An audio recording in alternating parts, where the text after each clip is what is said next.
Always trust. We ask the questions. What is needed in the world right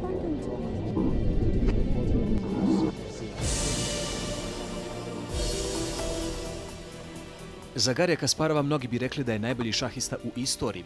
On je i pisac i aktivista za ljudska prava.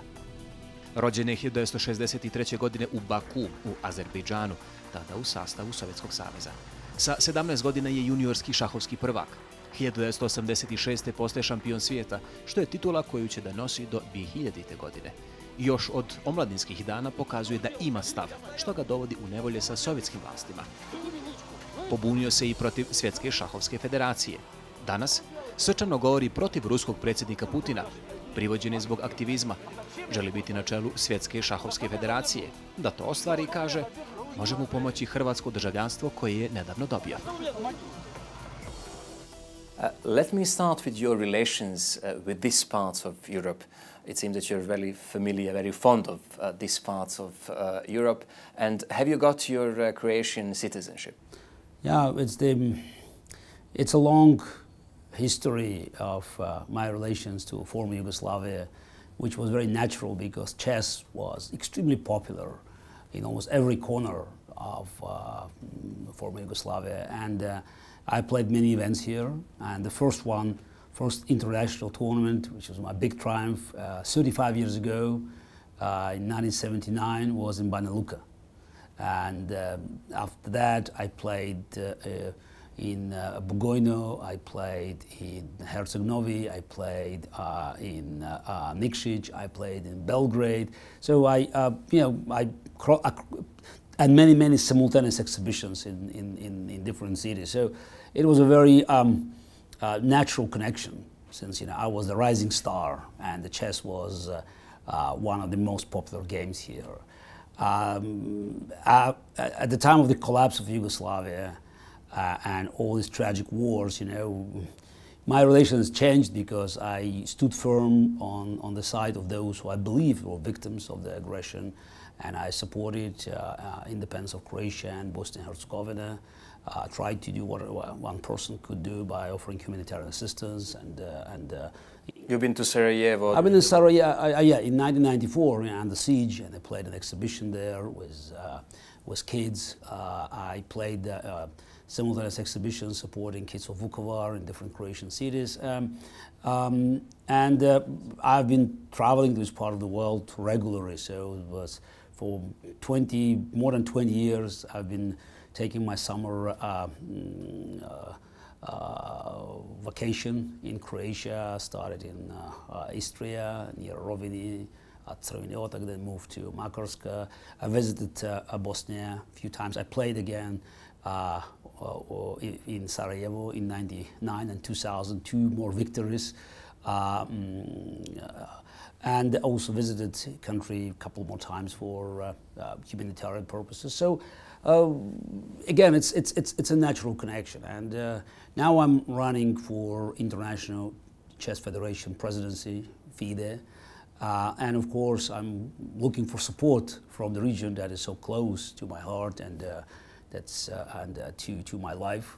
And one of the problems I've been facing is the fact that the country of my origin, Russia, is very unfortunately taking exactly the opposite view. So the man who has been running FIDE for 19 years, let me emphasize, for 19 years, Mr. Kirsan Ilimjanov, he has been fully supported by the Russian government, and now I've been facing serious potential problems based on the fact that I'm no longer coming back to Russia and traveling around the world with Russian passports at a time when Russian Foreign Ministry is trying to dump my efforts to win FIDE presidency is not a very wise idea. So I asked our friends in Croatia to help, and I was very grateful that they accommodated my request and granted me citizenship of this country.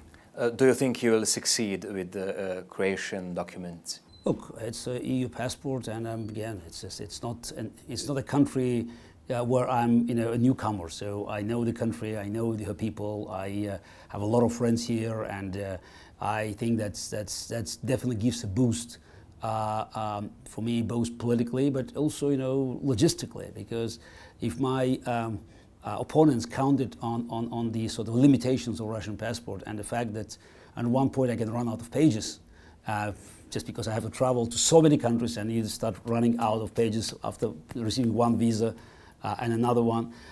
They have to come up with something better, because now I'm a citizen of Croatia, a citizen of the European Union who can travel around without any risk of my passport being nulled and void by Russian Foreign Ministry.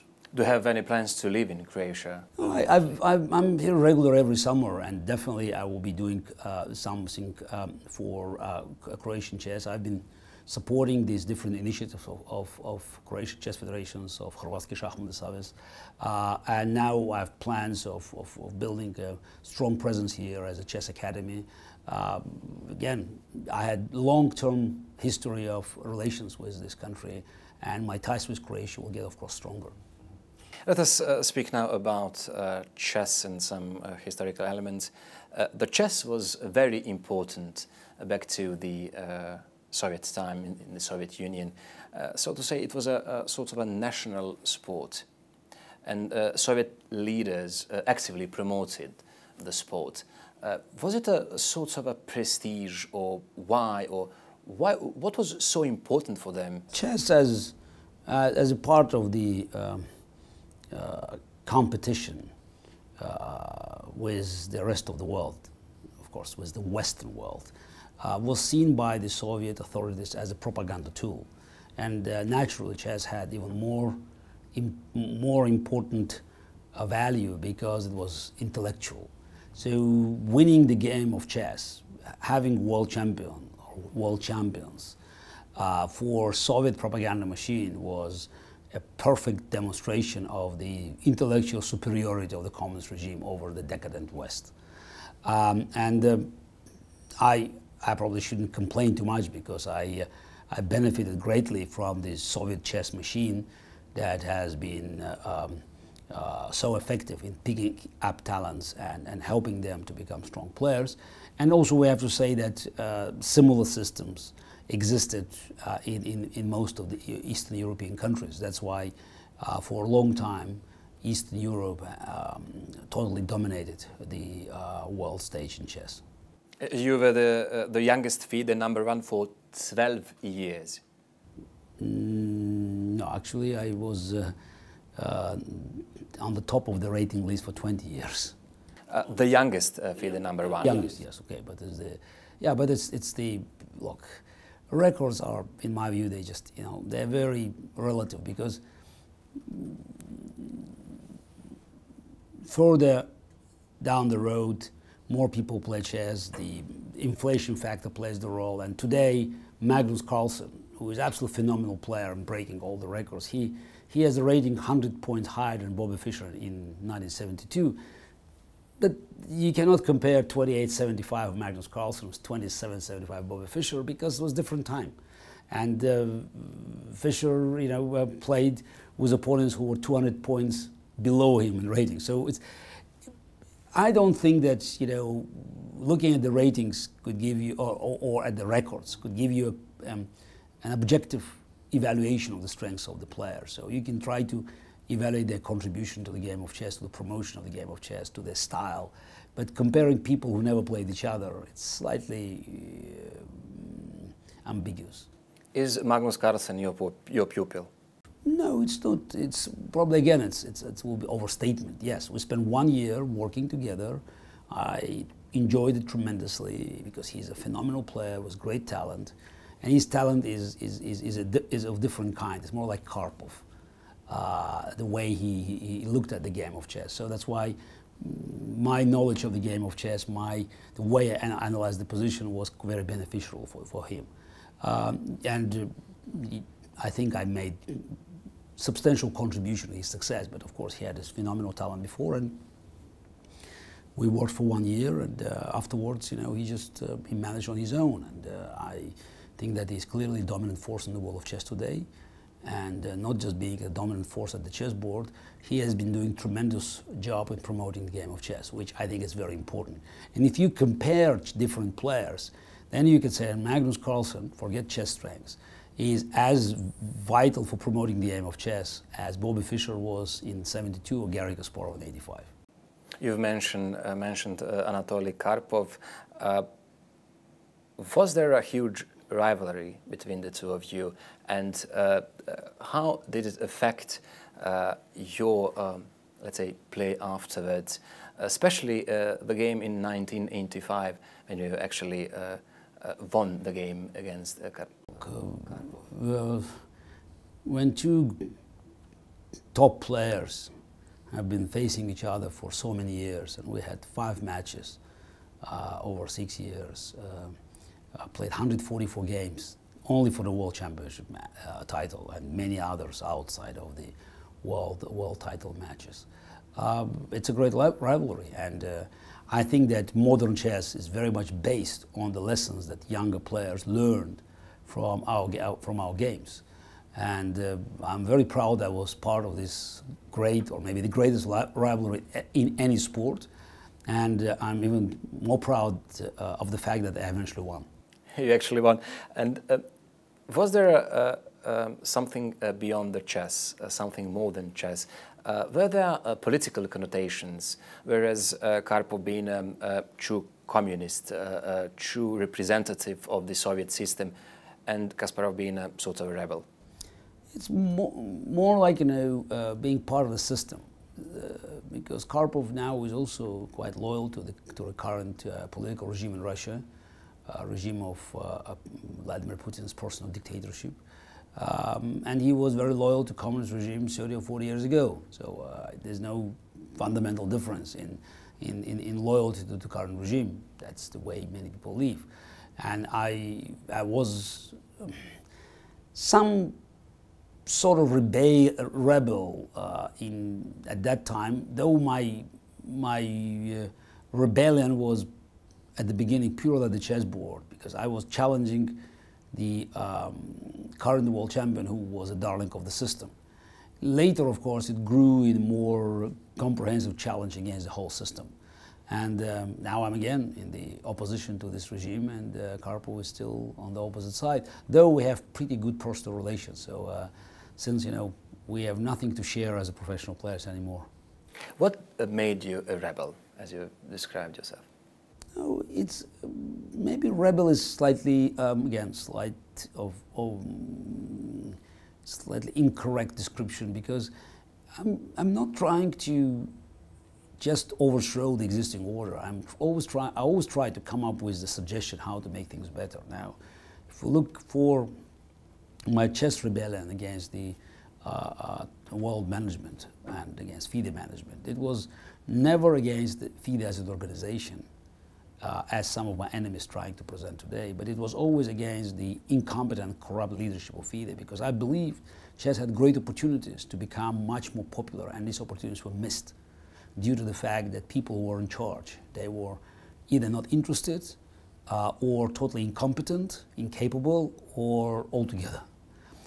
As for the Soviet system and later Vladimir Putin regime, I believe that my country, Russia, the country where I grew up, and the country that I played for as a chess player for 25 years, okay, Soviet Union and Russia, this country was on the wrong track, and I thought my participation in this fight could help the people of Russia to have a better life. So I was always trying to offer some sort of improvement. Somehow it's similar to the way I viewed my chess games. It's not just winning, but I always try to make the difference. So I try to make the difference. And very often when you're trying to make the difference, you look like a rebel. And actually you have to be a rebel to make sure that you can offer a fresh start. When you stood up against the World Chess Federation, you actually organized another association. Was it a good idea? Oh, there were actually 2 attempts. One in 1986, when we had some sort of trade union of grandmasters, Grandmaster Association. I think that was a very good idea. Unfortunately, due to a number of reasons, one of them actually the collapse of the Soviet Union and the total chaos in the world of chess, so we couldn't succeed in improving the situation. Second one was the Professional Chess Association in 1993, which was not a good idea. And I said many times that it was a mistake. So I thought I could find a way of bringing commercial sponsorship into the world of chess, because FIDE proved to be totally incapable of doing it. And in fact, I succeeded. For 2 years, we had a commercial sponsorship from Intel Europe, which is the only case where top chess events had an ongoing commercial sponsorship from an international, a multinational corporation. But still, the idea was wrong, because all sorts of wars of that type, they could cause some public excitement, but at the end of the day, they cause much more damage than good. And I recognized eventually that the real change in the world of chess, the way I saw this change should be implemented, can be organized only from within. So that's why, you know, FIDE is most important instrument for carrying these changes. Today, it's a force which, you know, which is stagnating, but still, you know, with necessary reforms, it could become a very valuable instrument for carrying the change. How does it affect the popularity of the game? Has it lost its popularity because of all of those things you've described? That's the most interesting paradox, because if you look at the television or mass media, you may live under the impression that chess lost its popularity compared to Fischer-Spassky match in 1972 or Kasparov-Karpov match in 1985. I think it's not exactly the case, because I believe today, when we look at internet and all the numbers we can collect, much more, the crowd which is playing chess is much bigger. Many more people, with, I don't know, tens of millions already playing chess on the internet. Problem is that it's totally dispersed. And what we have to accomplish, I mean, what FIDE must accomplish, is just to come up with a plan to bring them together. Because this is something that we can eventually sell to sponsors, the great database. Because we have these people. It's not that, you know, we have to come up with some new ideas, invent something. They do exist. They do play chess. As we speak, there are tens of thousands of games being played. But this is totally outside of the umbrella of the global chess, of World Chess Federation.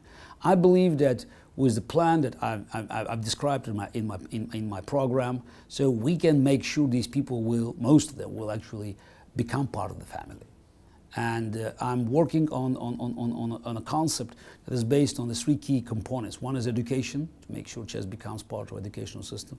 Then new technology, which benefits chess dramatically. Because if chess cannot compete with football on the big screen, on the small screen, we definitely have all sorts of advantages. And the third one is social networks. FIDE eventually should be transformed into a giant social network, something that could work horizontally. And I can talk for a long time about the plan, but I see these three components as a sort of fundamental milestones to help us to come up with a package that will be very attractive for corporate sponsors. What is the impact of money for awards? Is that amount of money declined, or is it going to affect the popularity of the game? Again, the amount of money has been increased dramatically, but of course, you know, it's inflation. You know, more people play chess, more tournaments. But what you don't see is that, you know, it's because doesn't have the same public effect as 30 or 40 years ago. So it's very much behind the scenes. So there are many more tournaments being played. The top players, they receive money from World Championship match or other Grand Prix, World Cup tournaments. So the amount of money for top players has increased. But this is an insignificant increase, because it's based on not on the sustainable sponsorship, but on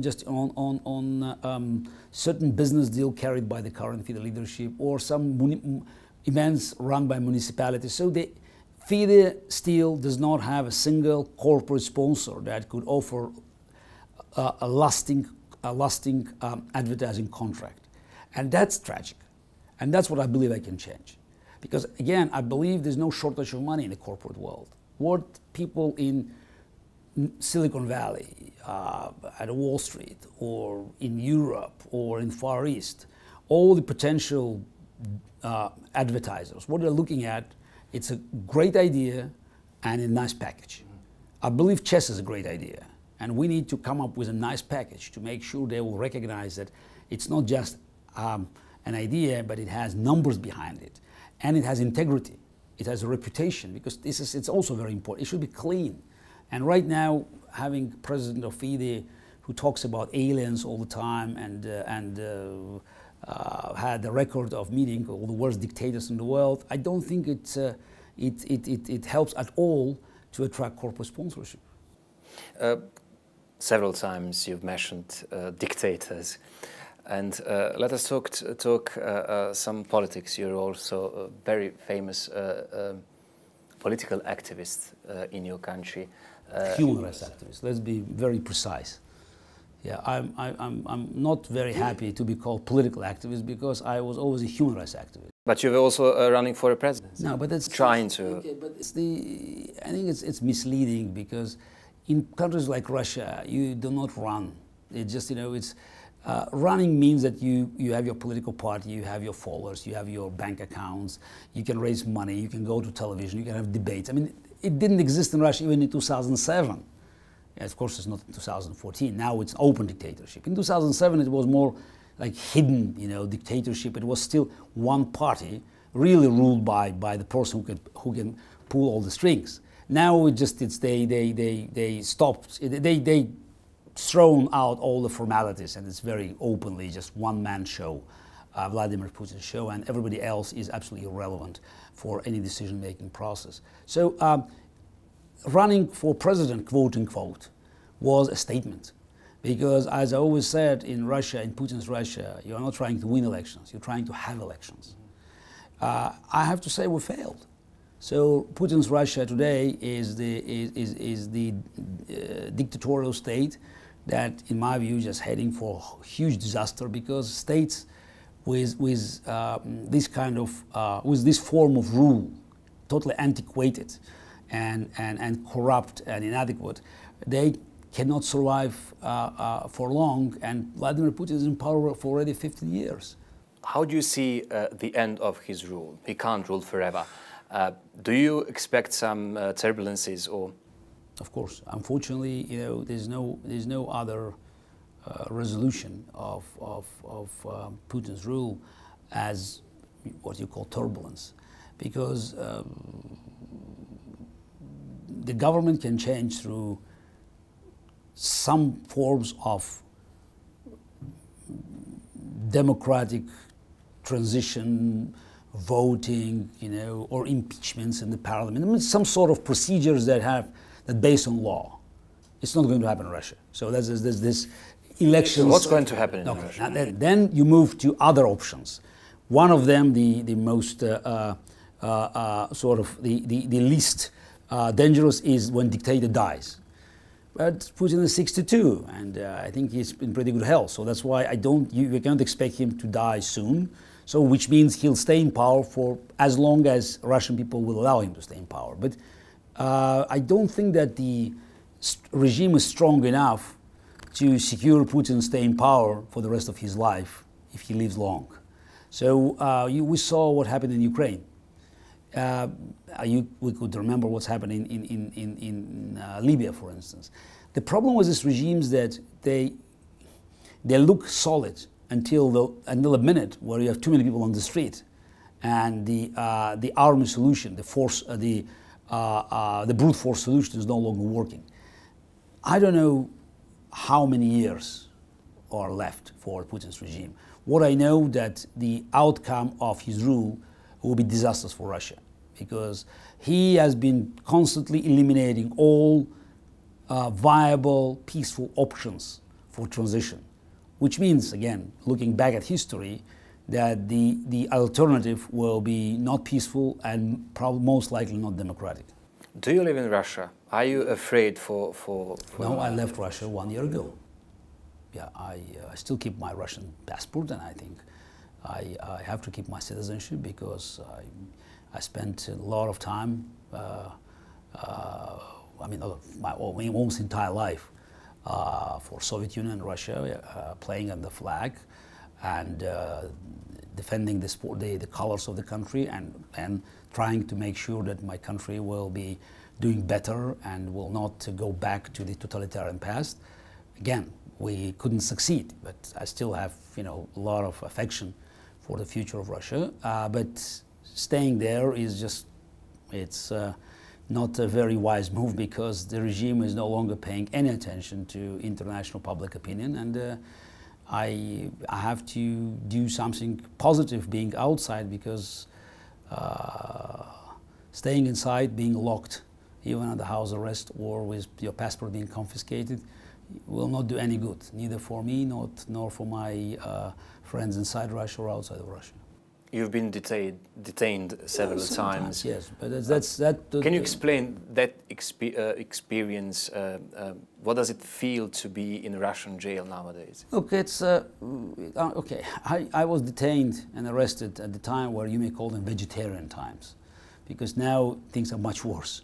Now, for the same quote-unquote crimes, actually for the same protests that put me in jail for 5 days and for some arrests for several hours, or a number of detentions, now people sent to jail for several years. So is this? It's an atmosphere of fear, and it's very hard to explain unless you can experience it. I'm not a coward, but I just can tell you that when I was returning to Russia, every time I crossed the border, I didn't feel comfortable, because you could just feel the atmosphere. So just it's you know, you're vulnerable. You can be subject for harassment. You know, the police officer, you know, is above the law. At one of the first trials, okay, that again looked very innocuous, you know, 6-7 years ago, when I was, you know, sentenced first to fine and then to jail, to spend 5 days in jail.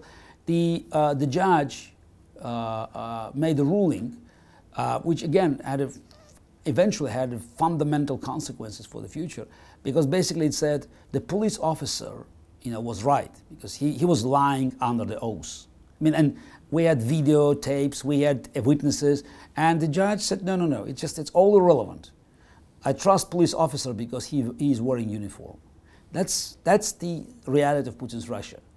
The man who wears uniform is always right, no matter whether, you know, he lies, you know, through his teeth, and you have a video showing that it just was exactly the opposite. What went wrong with Russia, and did you see this coming in 1991 with the collapse of the Soviet Union? Look, in 1991, in August, when the cheerful crowd has been dragging Felix Dzerzhinsky from his postament, you know, in Lubyanka Square, I think, you know, you could become very rich if you bet that 9 years after this great moment, a KGB lieutenant colonel would become a leader of the country. It will require. Why? It will require.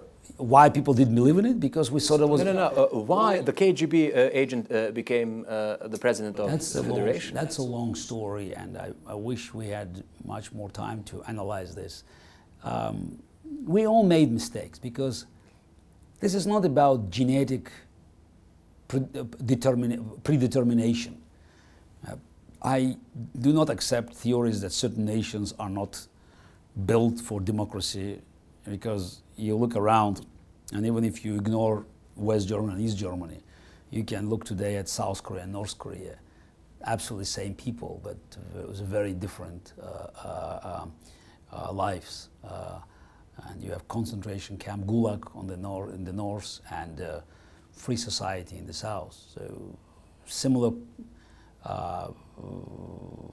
difference is between Taiwan and China. Same Chinese people, and again, one is the democracy, market economy. Another one, okay, it's just maybe not as bad as before, but still, it's a communist dictatorship.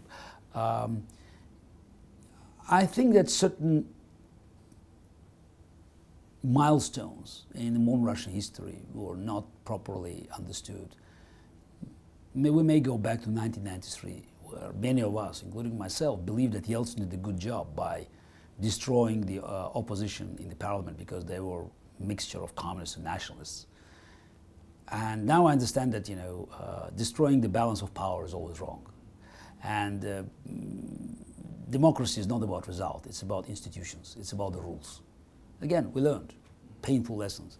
And unfortunately, Putin's appearance was not accidental. It was very much the development, negative development of Yeltsin's regime that now we can analyze. We had enough, like a chess player, we have enough moves to analyze, and we can go back to the 90s and could see that was the wrong move, that was the wrong move. And this is a sequel of the events that were more or less, forced, because when you move this move, make this move, and then just your choice has been narrowing, and hopefully Russian people learn these hard lessons. And again, the question is, what would be the price to get out of this trap?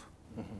So have they learned the lesson? So the support for Mr. Putin after 3 election processes shows something different. I don't know what you're talking about. You're talking about, you use words support and elections. Look, Adolf Hitler was very popular in 1936 or even 1938. I'm sure Bashar al-Assad today has 100% popularity in Damascus. What does it mean? So you can talk about popularity of Barack Obama or Angela Merkel or François Hollande or Zoran Milanovic.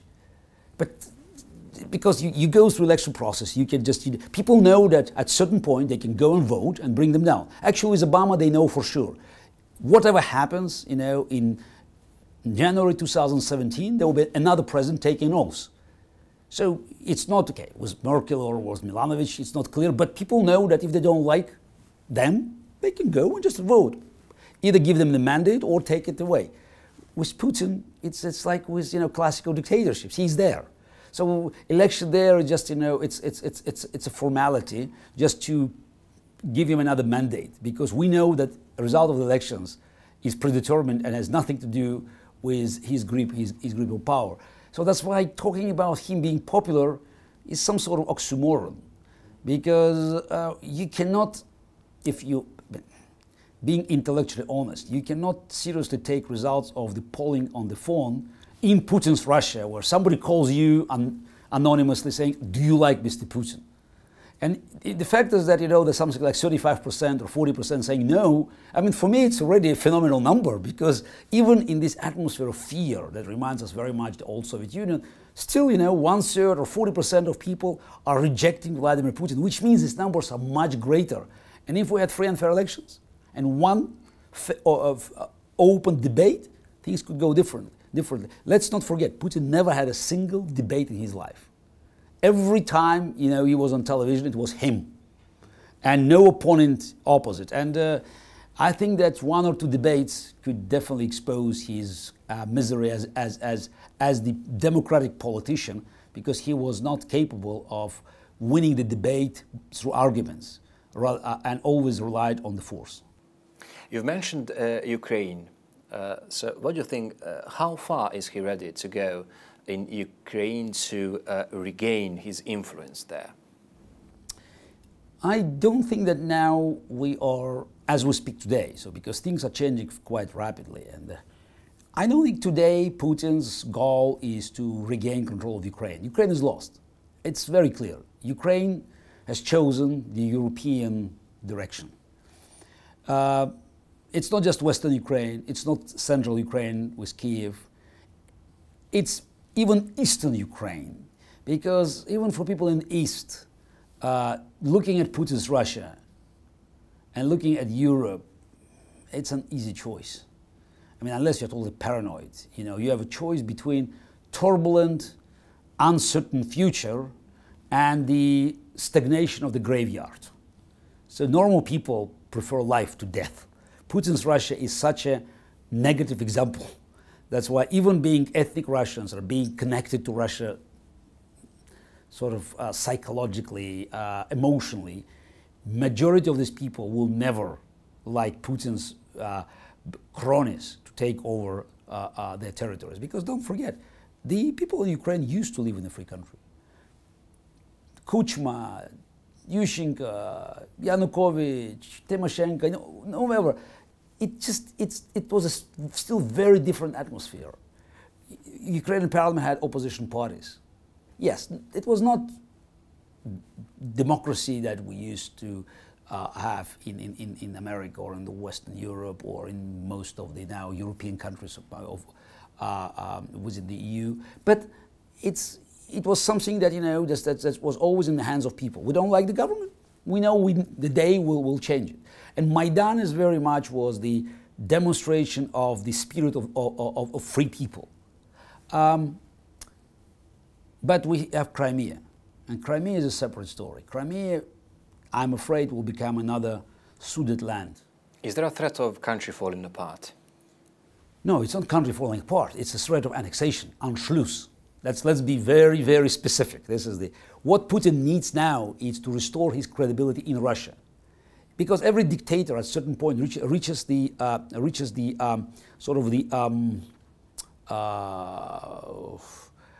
it's like a climax where he needs to demonstrate his macho strengths, that's his brutality to his people, because there are no elections. People have to be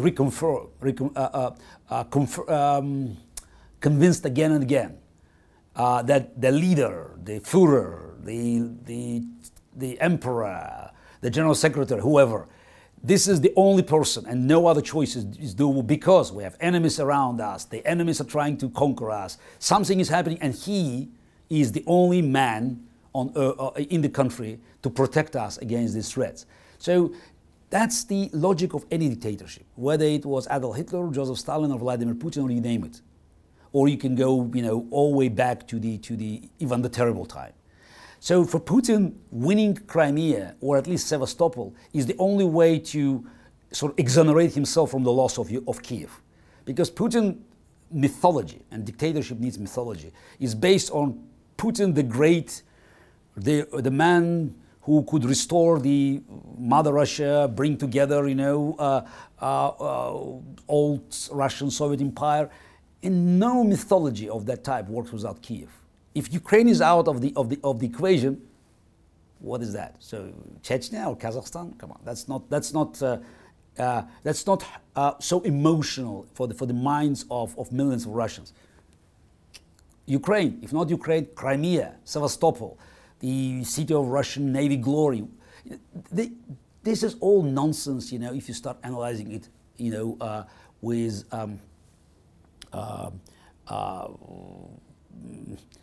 sort of being cold-minded. So just when you quiet and you look at the facts.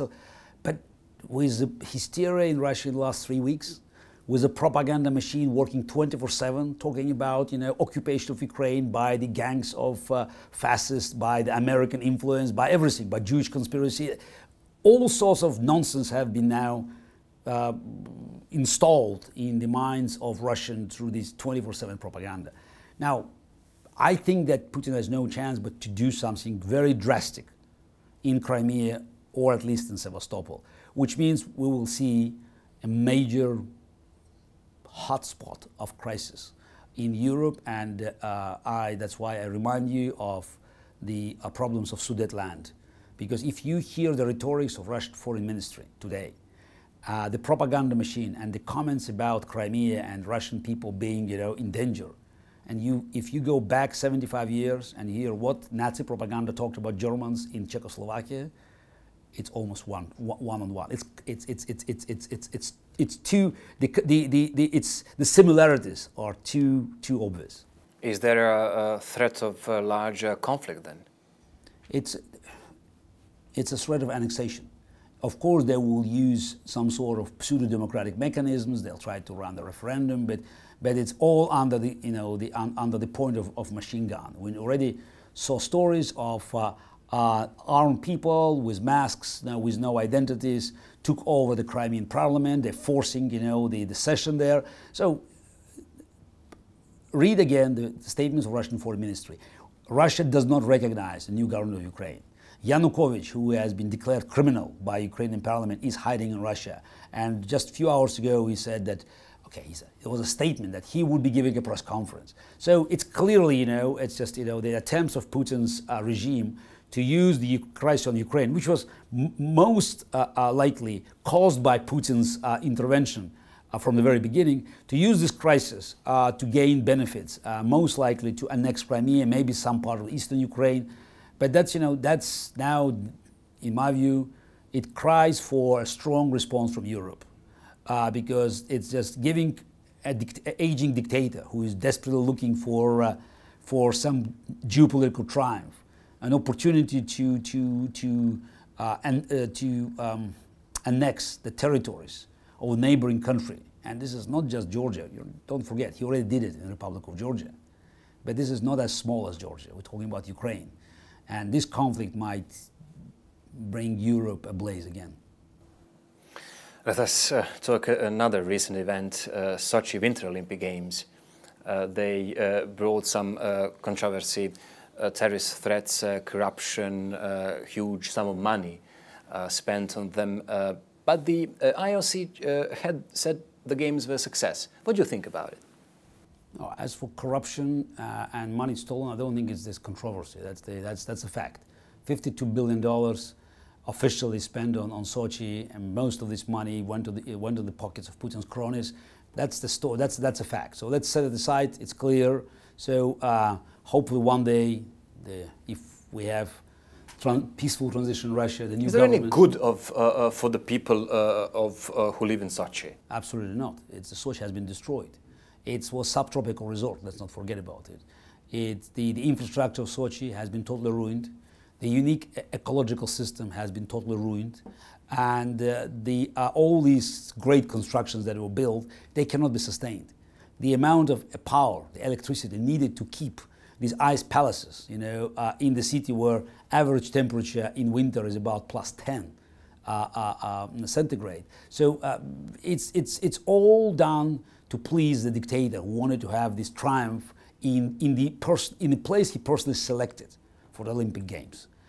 Yeah, it was well organized. Yes, why not? It's a small piece of land, and Putin could mobilize enough resources, pay enough money to organize that perfectly. But in 1936 Olympic Games in Berlin were also perfectly organized. I don't think this is a reason to praise Adolf Hitler for that.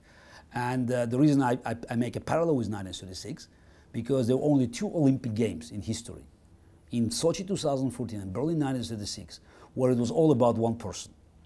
There were games in the communist countries, in Moscow in 1980, in Beijing in 2008. Do you remember who opened Olympic Games in Berlin in Beijing in 2008? No, nobody remembers that, because it was propaganda machine. It was all about the system. But Berlin and Sochi were about one individual who was everywhere. Anything happened there, in Sochi, it was Vladimir Putin. You can just run a test. Ask any expert what's the name of the president of Russian Olympic Committee. Just because this man didn't exist. Alexander Zhukov was nowhere. Technically, he should be next to Thomas Bach, and again, Thomas Bach and IOC. I mean, they understand they were very happy with this quality performance, but at the end of the day, they had to pay attention to the fact that at the time when they were enjoying Putin's hospitality in Sochi, people in Russia suffered the worst 3 weeks of Putin's assault on the remaining freedom of speech and constitutional rights of Russian people. The worst 3 weeks in 15 years of Putin rule were during the Olympics. When you speak to the Russian people, to the citizens of the country, in terms of economy, what do they say? How they live nowadays? Do they live better nowadays with Putin's rule than before? I'm not part of the propaganda machine to tell you something. I cannot verify right now. But speaking to ordinary people of the Russian Federation. I was out of Russia for 1 year, so that's why I can rely on my experience before, and I can rely on the information I can analyze. Naturally, the first half of Putin's rule, after 2006, 2007, there was a clear improvement in living standards, mainly due to the very high oil prices, because Russian economy is all pipeline. Russia doesn't do anything that could substitute oil and gas or other natural resources as the main export items. But then was a crisis, 2008, but people still had their faith in Putin's regime. Naturally, in 2011, 2012, they recognized their shortcomings, and the mass protest in Moscow in 2011 was the result of this frustration. Today, when you look again at the macroeconomic numbers presented by Russian government, again, I'm not trying to use some conspirological numbers. We just look at the official data. They're cutting social spendings. You could see the Russian budget, even with oil over $100 a barrel, now is in the red. And corruption level is just, you know, is going all the way to the skies. And from what I can understand, the living standards are stagnating at best. Still, you know, there are enough resources to keep the social apathy of Russian middle class. For how long? I don't think it will last for long, because oil prices will never go up. We may argue whether they go down drastically, which I also doubt, but you know, we could see a lot of shale oil. We can see that America soon will become, you know, exporter, not importer. So world has been changing. Pipeline economy is no longer an engine for growth. So that's why 2-3 years, take or leave 1 more year, and Putin's regime will end up with economic disaster. How soon will it affect, you know, the majority of Russians, and how soon we'll see people on the street, not talking about, you know, peaceful transition, but trying to wash away the government, remains to be seen. But I believe it will happen much sooner than what anybody expects.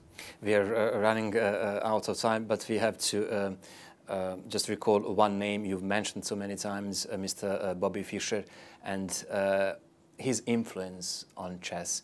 And how do you see his influence and his performance in the game? Okay. It was one of the greatest legend, if not the greatest legend in the history of chess. Many people still remember him, though he was the world champion only for 3 years. But his rocket-style performance in early 70s, it's still